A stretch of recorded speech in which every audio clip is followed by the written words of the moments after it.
Hello, everyone, and welcome to Season 5 of the Sisters in Service podcast. You guys know me, I'm Kat Corchado, and I want all of you to understand that this podcast is a passion project born out of my own experiences as an Air Force veteran. I understand firsthand the unique challenges and triumphs that come with serving in the military and the transition to becoming a veteran. You know, this podcast is a tribute to all our people that serve, but not just the service member, our active duty people, our veterans, our military spouses, military brats, and of course, our veteran service organizations. This platform gives us an opportunity to share, learn, and grow together, acknowledging our shared experiences and providing support and encouragement to each other. Alongside this, most of you probably already know this, but I'm also doing the Why Not Wellness podcast. It's a little snippet, 15 minutes or less, but this is a space dedicated to helping everyone rediscover their fitness fabulosity. It's a journey towards feeling good in our bodies and embracing wellness. Because I believe that our health and wellness are the pillars upon which we build our lives, especially after service. I'm incredibly grateful for the support of our sponsors. The first one is Small Space Pilates, which is an online fitness platform offering live classes in strength training, stretching, and of course, Pilates. These classes are designed to be accessible and effective no matter where you are in your fitness journey. The second sponsor is the My Sexy Business. They offer guidance and help you to own a business that doesn't own you. So let's get started with our first guest for our new season. Welcome everyone to our latest episode of Sisters in Service. You know me, I'm your host, Kat Corchado. And today I have a treat. I get to speak with an active duty military person. She's in the Army. She's an inspiring guest. Her name is Jasmine Murphy. So she's not only an active duty military intelligence officer and historian, but she is also a mother and a strong advocate for contemporary women who are reshaping the concept of success. With a foundation built on leadership, legacy, and personal experiences, Jasmine empowers ambitious women to harmoniously blend motherhood, self-identity, and their careers without any regrets. Ooh, that's huge. We're going to talk a lot about that. She's the mastermind behind the Legacy framework and a highly sought-after speaker known for her unique blend of military precision and raw authenticity. Ooh, that sounds spicy. Welcome, Jasmine.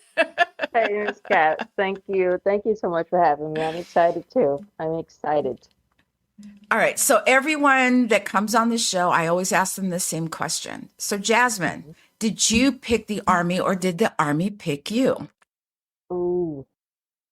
I chose the Army. My parents chose the Army for me. Let me say it like that. I honestly, I wasn't on the straight and narrow, and my parents thought, okay, Jazz, and they're both prior military, prior Army, and I wasn't focused, and they didn't think that it was feasible, appropriate, the right time to go to college. So that's where they sent me. Of course, I had to agree to it, of course, and I understand hindsight now why they kind of sent me to the Army. Mm-hmm. Yeah. Well, it was probably familiar to you too, just being, an Army brat or like I was an Air Force brat. I went with what I knew. I'd seen, Air Force bases. I'd been around Air Force people. I was like, okay, it's the Air Force. I was never going to be a Marine. I'm sorry, I just never was going to be. People make fun of the Air Force all the time, but hey, I'm okay with it. Fine with that. So I think I always like to ask that question because sometimes you have an intention, like maybe you wanted to go in the Marine Corps. And I've heard stories of people saying, well, the Marine Corps, recruiter wasn't there. So the Army recruiter was, and hello, that's how they got into the military. So Jasmine, let's talk a little bit about how you became a military intelligence officer, number one. Let's talk Mhm. about that for a second. When you came in to the military, did you come in enlisted and then transfer into officer training? Or did you know right off the bat that you wanted to be an officer? And why? Yes, ma'am. So, I think it's appropriate to start in high school. So I did 4 years of JROTC as well.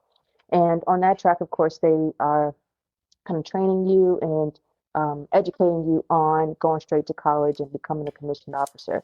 As I just previously mentioned, um, that didn't go so well for me. So yes, I enlisted. I did one day short of 9 years enlisted as a military police officer, military police sergeant, correction. So um, that kind of that nestled in my soul about being an officer from high school just kind of stayed with me. Um, and I just got the encouragement from a lot of people around me to say, "Hey, Murph, you need to," because people still call me Murph. I didn't change my name after I got married, but hey, Murph, you really should consider this. You're a great teacher. You've got a lot of experience that you could uh, actually make a larger impact as an officer. So, I went with it, and many, many obstacles, not enough scores, not enough letters of recommendation, um, just kind of life slowing me down. But I know now that it was the right time. Um, and yeah, I went to Georgia Southern in 2019 through 2022. 27-year-old full-time student, lived apart from my husband um, for 3 years. Oh, Of course, that's we hard. survived that.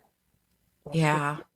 That's It a was strong hard. marriage right there. Because when I went to Yes, ma'am. Korea for a whole year without my husband, I was like, if we survive this, so We'll we've survive been anything. married 31 years now. So there you go. I'm sorry, I didn't mean to Yes. interrupt you. No, no, it's okay. I hear you. It was some long days, long few months, but we made it happen. Every time we were able to travel, we met in the middle, or we do small vacations here and there. Um, but yeah, I knew that I did not want to do the same job. Um, I did not want to go back to the NP Corps. I know that I wanted to change it. Um, I have my reasons, which we can talk about later, but um, great training. I learned a lot about myself. I was always in schools, many different awards and accolades, just the things, accomplishments. Great, great training as an NP. Um, but as a historian, and earning my degree in history, one of my professors, who was a dear friend, mentor, love her to death. Actually, her concentration in history is Black women. She's from Canada, a white woman from Canada. She's great, love her. But she's like, "Hey, Jazz, you think about Intel, because that's probably the closest that your degree will relate to as far as reading, research, analysis, documents, just kind of thinking deeper." So yeah, that's how I ended up in Intel. Hmm. And so was it at that time that you decided that you wanted to be an advocate for women?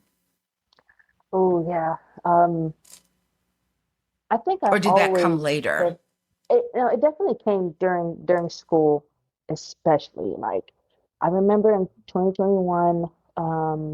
Of course, we lived through COVID. Um, I remember just saying, "I'm going to start my website."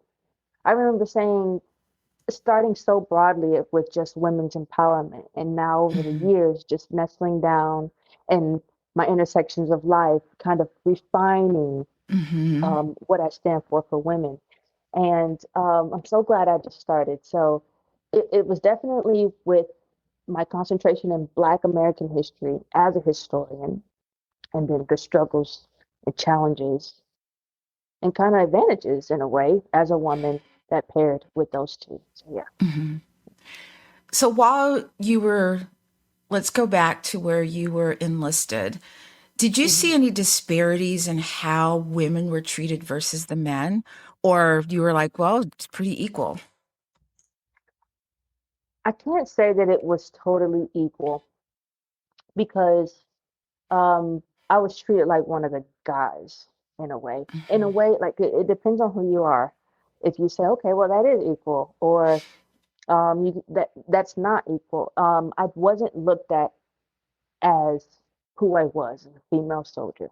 I came with different needs, different advantages, different disadvantages, depending on the mission, Mhm. depending on what training we were doing that day.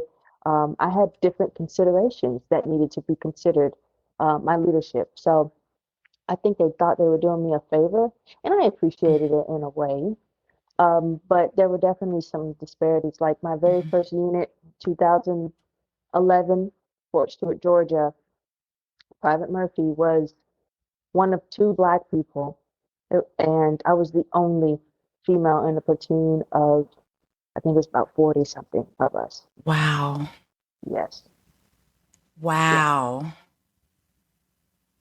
So I found myself I can't even competing. imagine that. Oh, yes. Like I said, and they treated me like one of the guys, so it helped in a way. Mhm. But as far as, and nothing that I can remember today, but if there was anything like going on in the world politically, I don't see myself have been being able to actively speak about it or get on the same page with somebody or just have a general conversation Yeah. about it, Well, you don't know with what you something don't I could see. know. You don't you're, if you were looking for it, you probably would have seen it, but you're just like, hey, I'm new here. You look around, and a lot of women probably would have been like, I need out of here. But Yes. you chose to stay, which shows your strength. And you're like, okay, this is what it is. I have known women, and I'm talking Air Force, Hmm. that they get into a full male dominated career field. And one of two things happen. They either become one of the guys, like in every way, shape, and form, or they become ultra feminine. Mm, And I'm like, why can't you coexist with them, but still be who you are? yeah. So I was in a career field where I work with a lot of guys. And you go in and you're like, I'm one of those people that I kind of read the room. Who's who, Hmm. what's what, what's going on. And then you just be you who you are. So I think it's really important to point out the fact that you knew you were the only female in this platoon, but you chose to stay. Yeah. And I think that's phenomenal. Was it one of those decisions you were like, they're not going to push me out, or did you just like, okay, this is what it is and I'm going to deal with it? It was very much this is what it is, and I'm gonna Hmm. deal with it. I remember my parents asking me um, when I started to make friends, are they black or are they white, or where are Hmm. they from, that type of thing. And I think it was just to see what type of community I was building. And obviously, being the only black, I don't remember any other black females in that company. So Hmm. in four other platoons, there might have been some in the headquarters platoon, but they were not 18 years, 19 years old. Hmm. So there wasn't anybody that I could like directly relate with and hang out with. Hmm. But yeah, it Wow. was very much a, Hmm. all right, this is what it is. Let's do it. And when I got to that unit, we were on the road. We call it road to war. So, like I said, our training was very good, very intense, very deliberate because we were deploying to Afghanistan that following January. So, Yeah. yeah. So, what is the difference between Private Murphy and Mm. what's your rank now? Now I'm a first lieutenant. First lieutenant. And between Private Murphy and Lieutenant Murphy? Is it just Mm. an awareness? Is it you're more, I don't want to say educated, that's not the word I want to use. Like you're more aware of your surroundings now. Can you kind of give us an insight into that a little bit? You know what, Miss Cat? I think that it is educated, though. I really Hmm. do. It's totally awareness, totally educated because I think 2012 Private Murphy was very, like I said, okay, this is it. It's just me. But I didn't know at that time the weight of the weight on my shoulders, as far Hmm. as being, I don't know, it might have been three or four other females in the platoon and being the only black. So I found myself in competition with them, put against them in ways with like PT and physical fitness and stuff like that, or disassembling a weapon the fastest or whatever amongst them. Yeah. So, and I found myself developing a good reputation that way. And I thought that competing against those women, those other young ladies at the time, was my way to be the best. Hmm. I learned now that it's not necessarily, you're not in competition with them in a way. Right. As a 32-year-old woman now, you're not in competition with them. It too, in my opinion, it too is my responsibility to help them get to where I am, or where Absolutely. we all want to be. So, um, as far as educated and awareness now, I gotta credit it to just kind of that stint that we went through as a country, since 2020, 2021 to Hmm. especially now. I have to credit what's going on in the country to my awareness and definitely my formal education, um, Hmm. being a historian. Just, you know, Black history goes beyond the Martin Luther King and Rosa Parks posters that I seen growing up in high Absolutely. school. So I was Hmm. just so baffled, but also happy and excited Hmm. about, okay, I can do this. Like I Hmm. come from an extremely resilient culture. So these Yes. small kind of challenges and obstacles that I go through, I can do this. Yeah, They're it does small. take Yeah, they're some help small compared challenges to compared, yeah. to what our ancestors went through.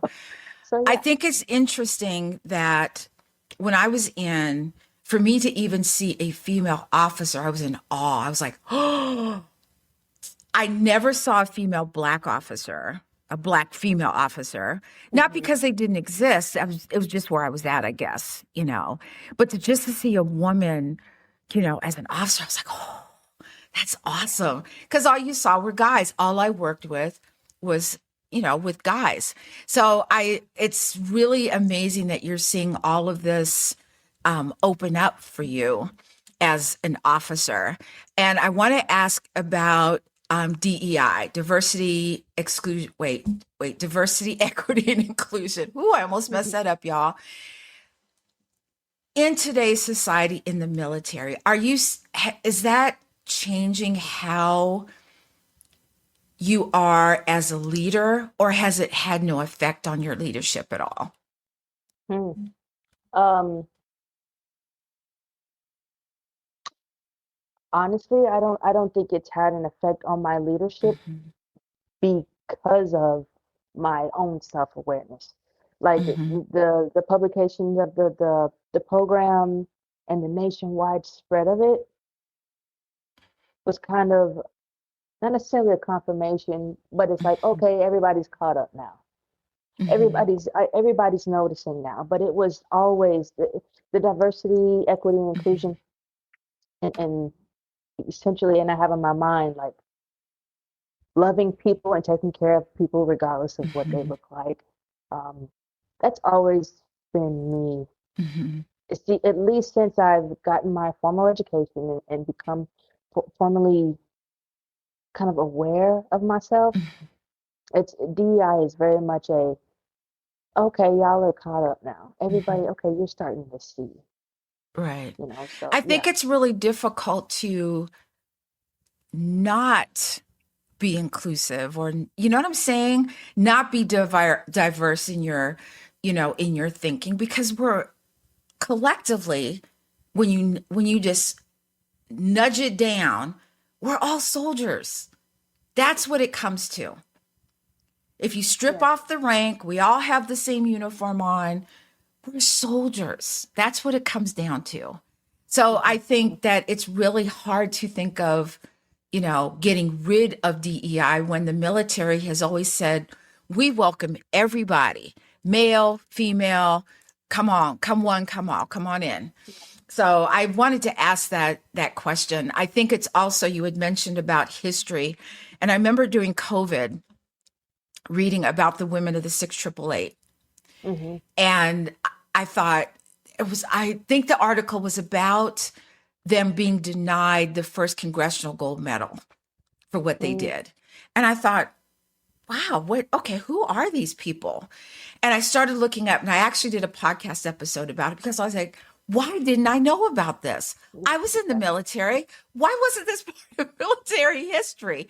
So I was a little Exactly. bummed, I'm going to say, but it really opened my eyes as to knowing that there's more information out there than what we're reading in our military books, in our history books in high Mm-hmm. school and stuff.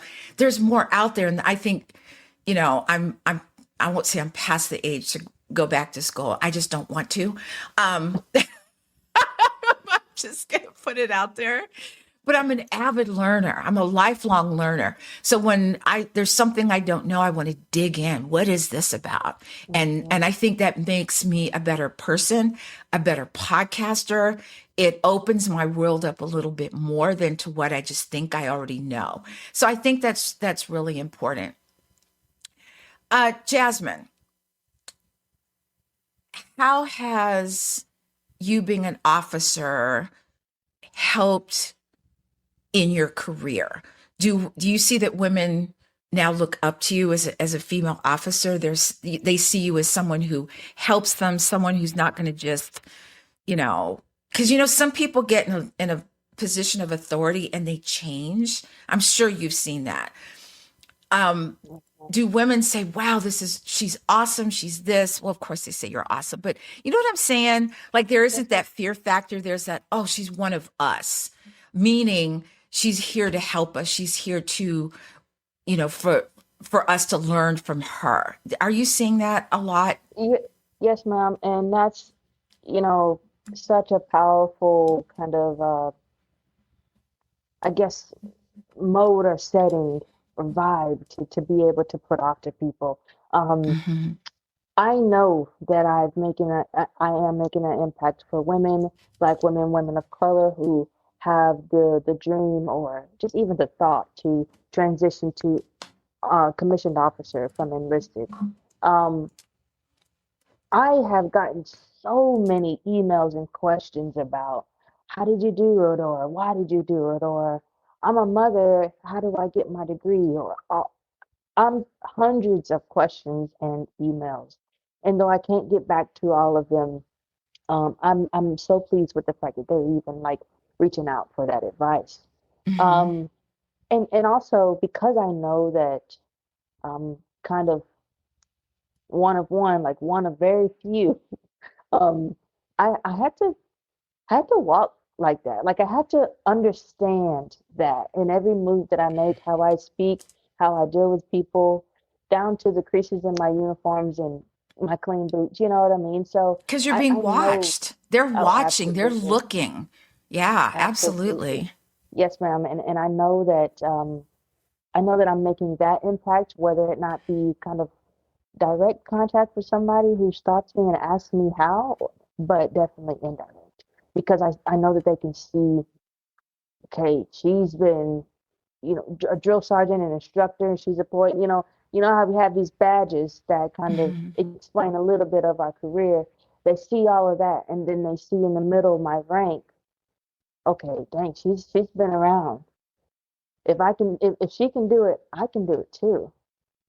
So there's definitely a level of respect, but also kind of You're dreamy approachable. respect. Yeah, yeah. You're an approachable person. I've seen those officers that,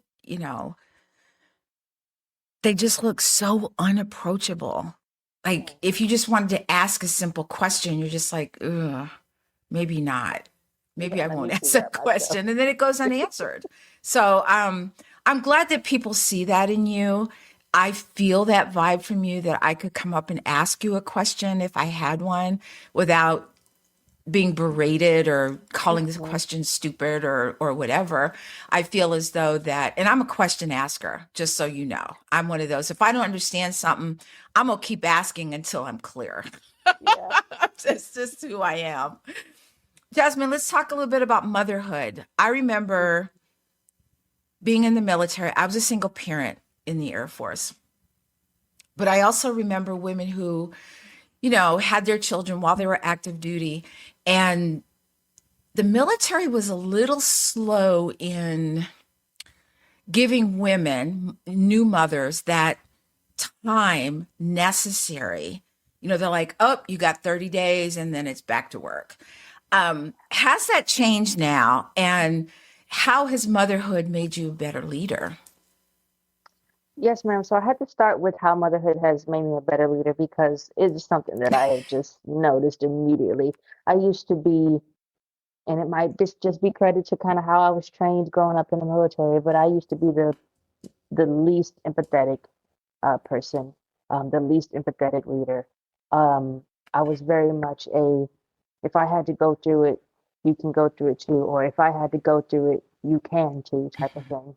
Um, my understanding of these various types of situations um, was not very wide. It was not very good.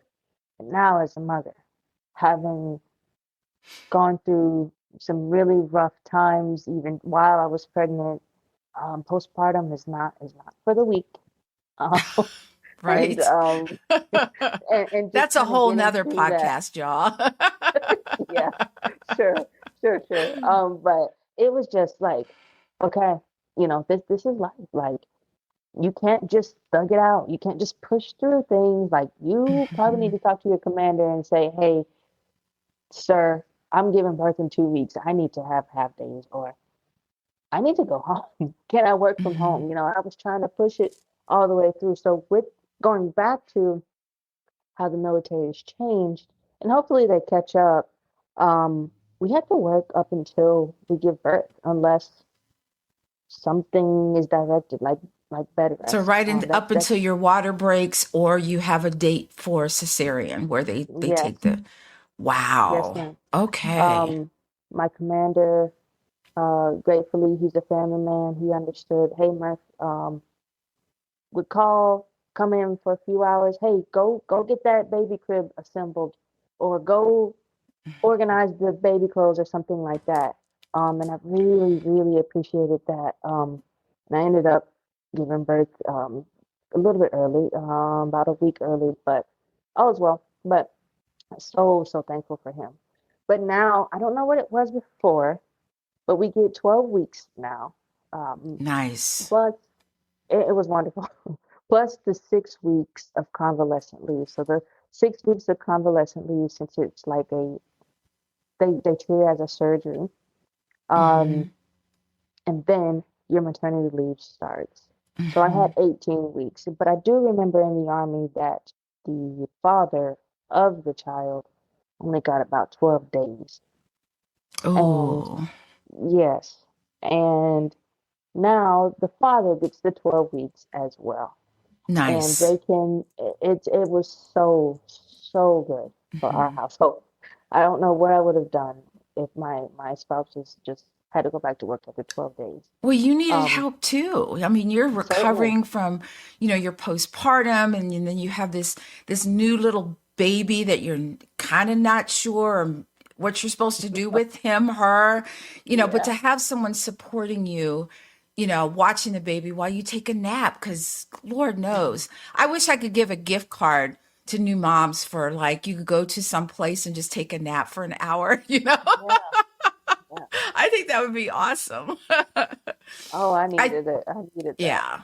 I think the other thing when you were talking about prior to your child and how you were different, I think I was that person that if you looked at me wrong, I would ruminate about it for days. Like, why did they look at me Mm, like that? Did I do something wrong? Maybe I did something, and I'm going through this. I think being a single parent and advocating, speaking up for my child made me advocate for myself. It helped yeah. me to be able to speak up and say, I'm sorry, I don't agree with that. I used to Okay. have a Yeah. boss. You know how you're in a room, you're having a meeting, and someone comes up with this idea, and people are like, oh, that's not gonna work, that's not gonna work, blah, blah, blah, right? And my supervisor, we would go into this, we had Monday morning meetings, and you have an idea, and someone say, well, that's not gonna work. And he goes, okay, replace it with another idea right now. Exactly. And they Exactly. couldn't. And he goes, when you get a better idea, let me know. But until then, we're going with this one.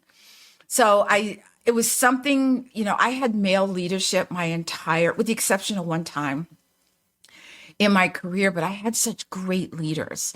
They taught me a lot of things that I use even today in my civilian life. Yeah, I still call it that. That's so weird. I still call civilians civilians, even though Yeah. I'm one of them now. But I think it's bizarre. So Jasmine, how do you advocate for women? How do you help women while you're active duty? What do you do for them? How do you make them see their potential? How do you help them see that even they just became a new mom, or they're getting ready to go to a different duty station? Or how do you help them get over those humps in life, because they happen? And I didn't have anyone to advocate for me. I had to advocate for myself. And so I wish you had, if you had been around, you'd probably be 104 by now. But just saying, there wasn't anybody I had. But so how do you help women do this? Yeah, so there's a few ways, apart from like my own platform that encourages ambitious women to blend all through motherhood, their own identity as a woman, Mhm. and their career goals. Apart from that, there's the Army, and it's a growing program, wonderful program, the Female Mentorship and Morale program. Different installations have them, and I think just about every installation might have them by now. But that's the whole point of it. Like they have different topics month to month, and you can go meet new people, of course, get things, seek advice.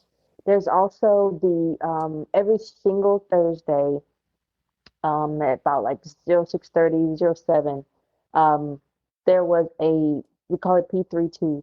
I think it was like pregnancy postpartum, kind of training type of thing.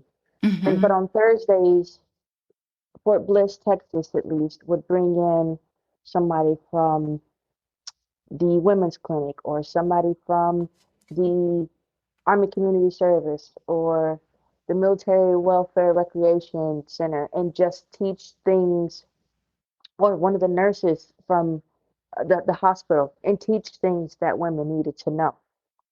And you had pregnant soldiers in there, postpartum soldiers in there. Um, there was, I think the first day that I got there, I wrote an entire page of notes, and it was just perfect, from what type of things they give you at the hospital, start to finish. This, if this is your current state, they might send you home. Just it was just phenomenal. So there are definitely Mhm. resources, public Army installation resources, I Mhm. know, for Fort Bliss, and they did great with helping the soldiers. Um, but for me, it's more about, and it's a growing kind of ideal that I have, but blending these three is going to be so impactful for my community. And I can't wait to really launch it.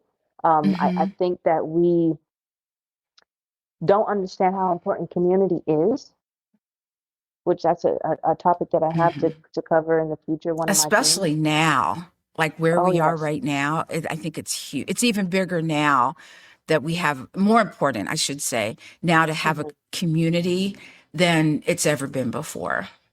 Yes, and as you just mentioned, there are soldiers that are single parents and have one, sometimes two Mhm. children, and are struggling to make it happen, Mhm.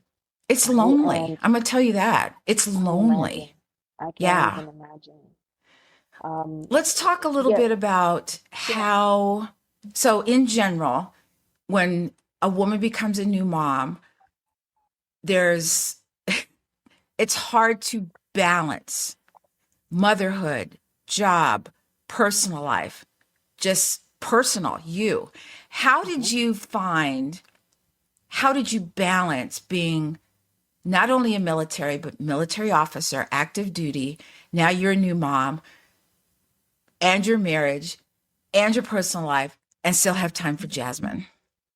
Yes, that's a great question, and that's the whole stint of it. So before becoming an officer and before becoming a mother, I indirectly communicated my commitment to my job by staying later, right? Getting Mm-hmm. things done, being the last car in the parking lot, Mm-hmm. people peeking in my office or peeking in my whatever work area and seeing that I was still there getting things done. Mm-hmm.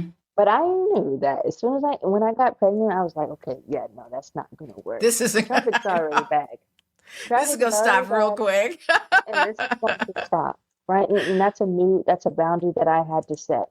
And I knew that it Mm-hmm. was going to be hard, um, because my leaders, that was kind of an unspoken expectation for you to stay after 1700 and after everybody else is dismissed and close out a few things that you have to do. But I gotta go. Now I've got to go, right? Because Yes. there's no, though there's no balance, no true balance, right? You're not taking that mom hat off. You're not taking that woman hat off. You're not taking that No, you soldier switch hat off. hats. One that says Yeah, military, mom. You got a whole row of hats. but really though, they're integrated because Mm-hmm. soon as yes, there's times where you kind of got to lock in on training or you have to lock in on being a mother or lock in being a wife, and definitely there's definitely different tones, um, at those different situations for sure, for sure, Mm-hmm. for sure. Um, but I think they're all integrated. They all should be harmonious because this is you. Like I think Mm-hmm. apart from the titles, especially wife, mom, leader, whatever, Mm-hmm. you're you. You're Jasmine. You know what I'm saying? You're Miss Cat. Apart from all the other stuff, Mm-hmm. because when we fill the Jasmine cup, and one of my mentors, Maddie James, she says this all the time, and I live by it. When you fill your own cup, everybody else gets the overflow.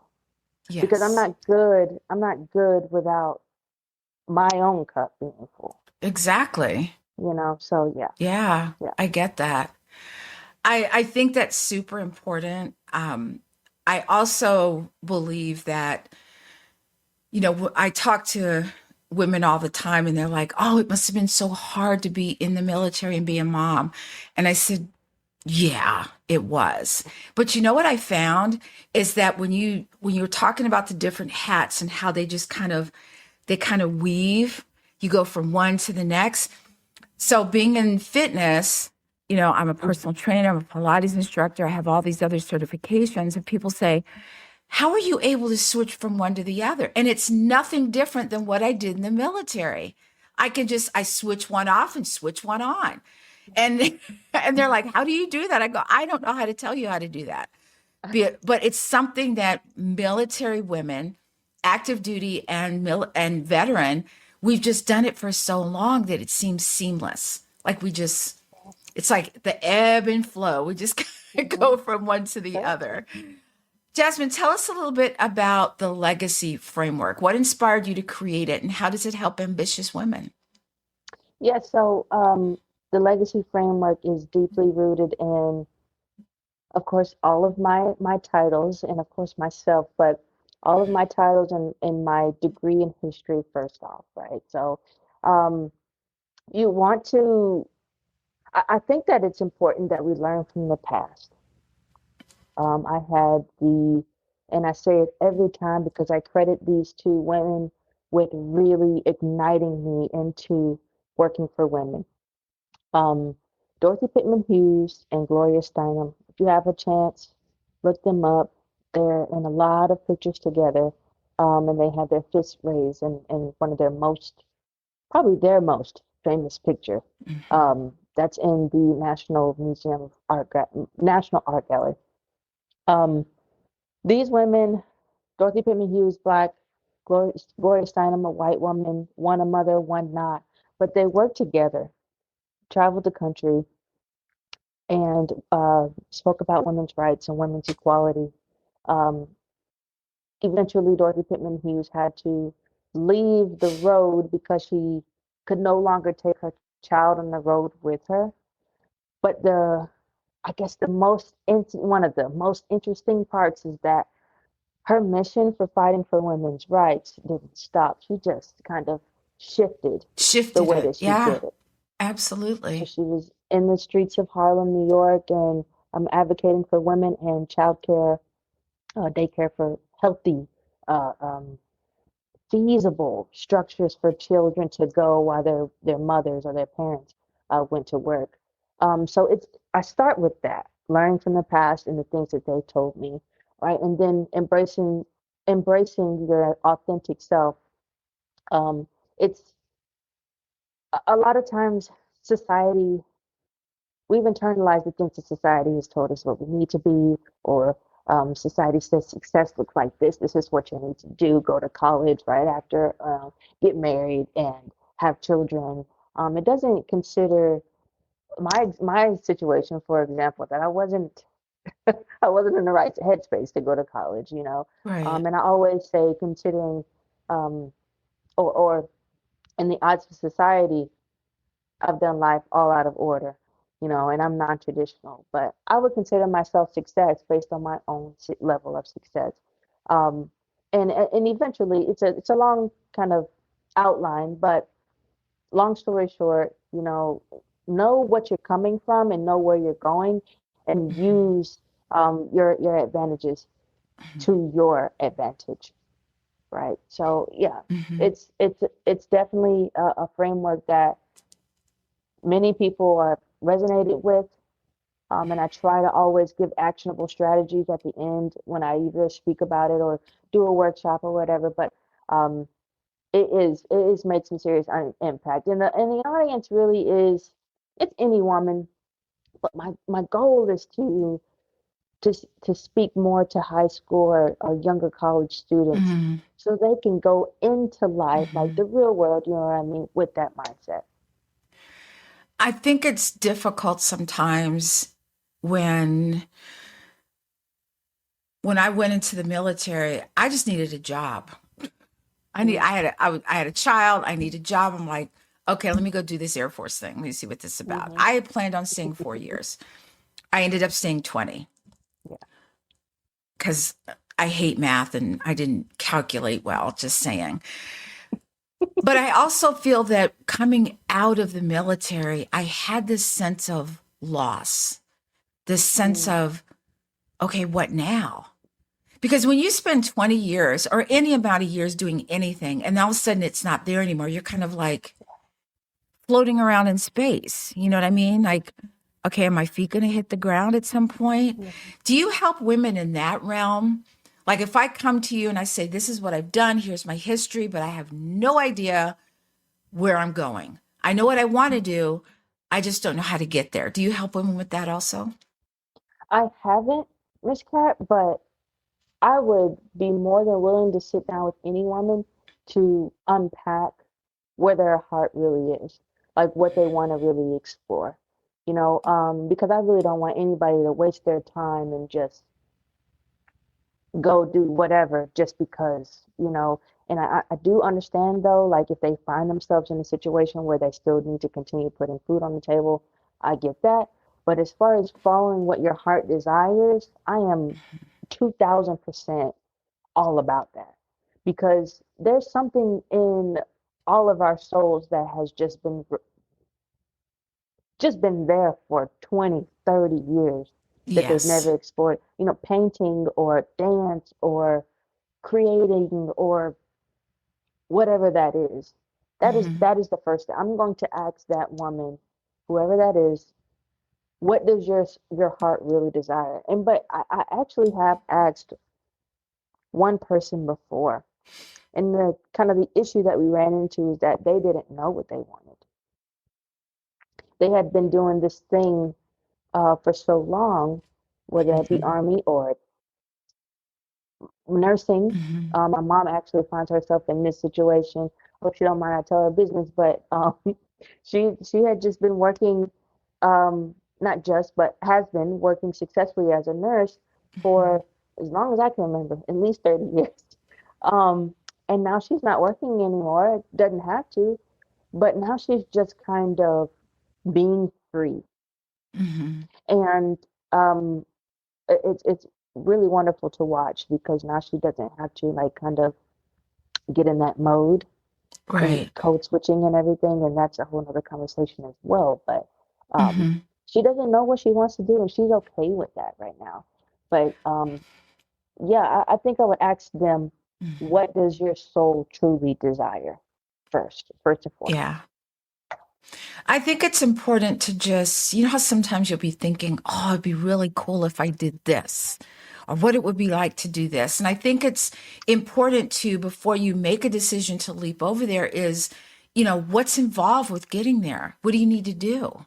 Looking it up, talking to people who are in that, whatever it is you want to do. Maybe it's your own business. Start talking to business owners, find out what they go through. Maybe you want to start a whole different career that's totally in the opposite end of what you want to do. Start looking stuff up. And I think that it empowers you in such a way that you think, okay, I'm on this path. Now, there are Mhm. times when you think that's your path and it's not. And what I'll say is this: I went into real estate because my husband asked me to, and I hated it. But you know what? I found out I didn't like it. And it was okay because now I'm not sitting there going, oh, maybe I could have been a realtor. No, been there, done that, got the t-shirt, didn't like it. And Yeah. and now I'm walking in the realm that I want to walk in, which is fitness, is what I've always wanted to do. Hmm. So, Jasmine, any advice for our listeners of someone who's struggling with being a mom and struggling with finding time for themselves and because as a woman, we get pulled in so many different directions, Hmm. you know. And then just when we go to sit down, they're like, Mom, where's the soap? And you get, then sit down, my husband goes, Oh, where's the salt? And you get, you're like, Can I get 5 minutes in the bathroom by myself, please? So, what do you tell women? What kind of advice could you give our listeners? Something simple, something easy that they could put into play right now. Yeah, and also, Miss Cat, if you don't mind, I want to go back and add something else to the woman who's struggling to figure out what it is that they want to do. Mm-hmm. Um, and sometimes, as it is my mom's situation, you kind of it's so abrupt. But as far as coming up on retirement, let's say you have 5 years left, I would encourage anybody, male, female, mother, just a woman, only a woman, start exploring that field of whatever you think you want to do at that 5 year mark or so. Absolutely. Start building connections. Start maybe Hmm. going to a class or a webinar, seminar, networking Hmm. events. Um, Plenty of education out there, free, just general education out there, for Yes. anybody who just wants to simply explore something to see, do I like Hmm. real estate, or do I want Hmm. to own a business or whatever, instead of waiting until you get your DD 214 and that's just it, you Hmm. know. So, but as far as the woman that's trying to balance it all, or struggling with integrating it all, you need a few things. And I think at the top of that is definitely um, community. Community, community, community. I don't know what I would do. And God works in such mysterious ways. As I mentioned, my mom she's not working right now. And I think she's having a ball. Okay. She's like I said, she's been working for 30 plus years at this office. Hmm. Um, but now she's able to support me as a mother. So she's in South Carolina, and she's able to come back and forth, and she has an understanding with her husband where he doesn't give her no shenanigans about coming up to Virginia to be with me for a few Right. days here and there. I don't know what I would do without my mom. Hmm. I don't know what I would do without my mom. And I start my day every day um, talking to my dad for about a good 30 minutes and checking on my grandmother and seeing what's going on with them. So definitely them and absolutely my husband. He doesn't give me no issues. He just likes to stay in the house and he wants to be with our son, and he wants to play his game. He wants to be in his office and do his own thing. So I have a Hmm. great community, and I understand that that doesn't look like that for everyone. And Right. it doesn't have to be an intimate partner to be your community. It doesn't have to be your mom or your dad. Hmm. It can be a friend that you meet in the Walmart grocery store parking lot. Yeah, It could be somebody that absolutely. you just see, you met on Facebook. It Hmm. just having someone to pour into you and you also to pour into them, Hmm. Sometimes you need just to to vent vent. and just to You vent just need to vent. and just to get it out of your Yeah. system, or cry it out, wipe your tears, and go on about your business. So it's Yeah. definitely having community, Hmm. right? But and then second to that, and I'll wrap up. But second to that, it's definitely working on who you are and understanding how you have evolved as a person, right? We can't Hmm. expect to be, I can't expect to be the same Jasmine that I was in the season in 2022 because I'm just not. Right. You're not. I'm just not. Yeah. I've added to my list of titles, and now I'm a mother, right? So I need to Hmm. always consider that. Just start looking backwards and always look forward, Hmm. and Yeah. definitely always just evolve and Hmm. see it as an advantage because some of our friends, family even, are stuck in old seasons and just They don't want to are. keep on moving on, right? And they And they're can be the stifling their people own. that hold you back too. Yes, they They can. can be the people, oh, you don't want to do that. I think that in your journey, and I picture myself on a sidewalk and the sidewalk's just going off into the sunset. It's okay to stop for a minute. It's just like when you drive cross country, you don't just Hmm. drive from one end to the other. You got to do a pit stop. What's around you? Take a look. Maybe you need to stop because you need to take a breath. That's okay too. Yes, But yes, always keep moving forward. I think one of the most in, I don't know, it was important. It was too late for me, but for anyone listening, if you are active duty, and you, like Jasmine said, you're 5 years out, and the advice she gave was amazing. But here's the other thing. The smartest thing I ever heard someone say was that they started their business 5 years from getting out of the military. Because hmm, you know what that does for you? Now you don't have to look for a job. You can if you want to, but most businesses are up and running and viable in 5 years, if not before. So yes, you can get out and be a full-time entrepreneur. So, yes, I missed the class on that. Better late than never, right? yeah, yeah. Jasmine, what's coming up for you? Oh, um, I am trying to. My goal is to speak do workshops with all of the young women in my immediate community in the DMV Hmm. at these academies, high schools, and especially the college and university Hmm. community. I'm trying to speak to everyone. That is what it is. I need to spread the legacy framework um, and get women Hmm. in the streets, motivated to work for themselves, Hmm. advocate for themselves, and live a life that they love. Absolutely. I have always felt that number one, we outnumber men. Number two, we are for the most part the decision makers. We're the buyers.